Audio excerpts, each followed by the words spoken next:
Сәлем достар, бүгін сіздермен цезарь салатын жасаймыз.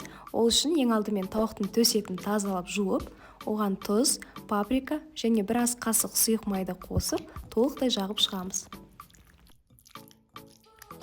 Табаны қыздырып, тауықтың екі жағында пісіріп алатын боламыз.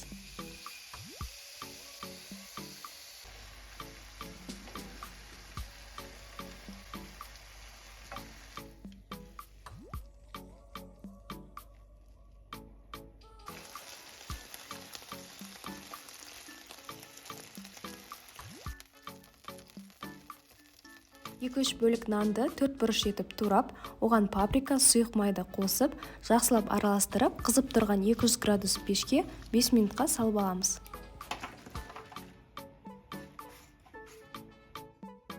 Бөлек ыдысқа соусын дайындаймыз. Ол үшін бізге йогурт қажет.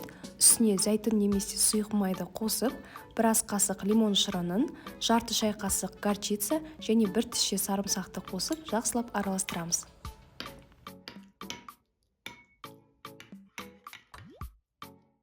Орташа көлемді айсберг капустасын тазалап жуып, қолымызбен үзіп саламыз.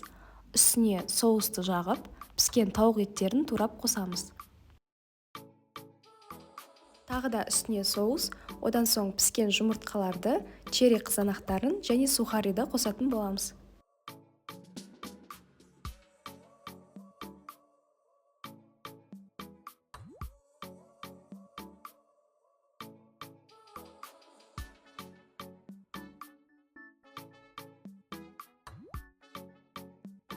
Соңында бетіне ірімшікті үккіштен өткізіп қосамыз.